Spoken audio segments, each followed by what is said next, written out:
And here we are now amongst you in California. Thank you, Carol Diaz, for your generosity and your hospitality to bring us over here. May God bless you.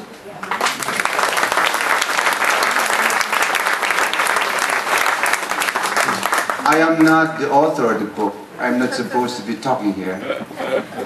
But anyway, I think when my wife was writing the book for more than a year and a half now, and every time she would write about from 12 o'clock midnight to 5 o'clock in the morning, because we have an autistic son. And she had to get him ready before she can write. So every time I would go to the room, she would be writing, and she would show me a way. You're not supposed to be reading this. I said, so when I heard that, I told her, please don't embarrass me. Don't embarrass me. So I think my apprehensions would be, I have not read the book, by the way. My friend read the book. The one who knows about the book actually is Mother Lillie. She was the first one who read the book, aside from my wife. So when the book arrived about 3 days ago, I was given bits and pieces of the book. I said, and every time I would read more, I said, no, you cannot read more. So tonight I think I will be able to read the book.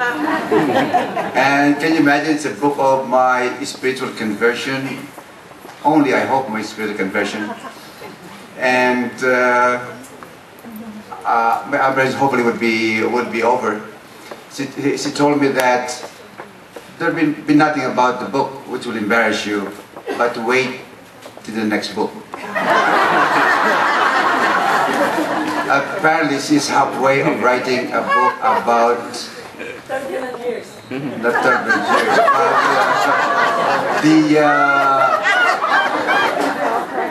Was the title of Surgeon's Wife? Life Begins at 64. No, the Surgeon's Wife, I think. Oh, Diary of Surgeon's Wife. The Diary of a Surgeon's Wife. I don't know what's going to happen there. That's why I am very, very, very nice to her right now. Very, very nice. As you can see, whatever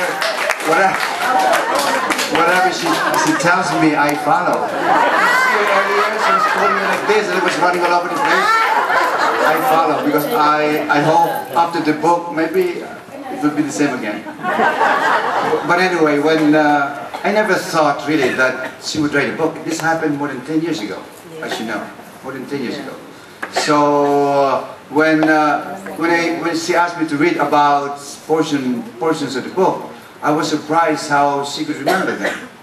I forgot all things like in Photojournalist, I forgot already about it. You know, I have short memory. As you grow younger, your memory is getting shorter and shorter. So I don't remember so many things. And as you remember, when Mother Lillie and us went to the canonization of Padre Pio, we stayed together, and we can tell you what happened there. We stayed in the same room, okay?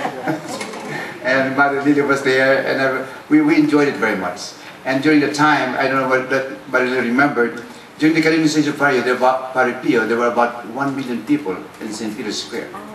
You must remember that. And then we're all side by side like this, and it was summer. They have to host us so that to make us comfortable. And Mother Lillie, of course, passed out. So sorry, Mother. So the ambulance came and brought her to the infirmary. And then after she recovered, all of a sudden there was somebody calling me, and the ambulance said, "What happened? Oh, they want you to be there." "But I'm not sick." "Oh, they want you to be there." Mother Lillie was always looking after me, actually. So she wanted me to be with her because it's 1 million people. I wouldn't find her. If she wouldn't call. No cell phone, no nothing. And that's good for us because we're able to be very close to the Pope. Because we're so far from the Pope, and then that's why we became so close. Anyway, a little story maybe before. I don't know what's in the book. But anyway, I really learned Padre Pio when I was, I don't know, many years ago. When I got sick I was telling my friend here that my kidney was failing. It was, my creatinine was 3, I don't know whether you know about it, 3 or 4. And I saw my spiritual advisor died already, Marie Cusato. And she told me, I asked her to pray for me because I'm sick. So I was going to say, okay, I'm going to pray for you. I'll ask in the session of Paripio. And then I said, okay, thank you. And then she gave me a book. She gave me a book, an old book about Paripio, because I thought Paripio is still alive. I didn't realize when I was reading the book on the plane going to the Philippines, he was already dead. He died in 1968. So I forgot all about it. I forgot all about it until a year or two later when my cancer was discovered. So the first thing that I asked when they told me all these horror stories already. I remember when they doing the colonoscopy, I could see what they're doing. So I know what's going on with me.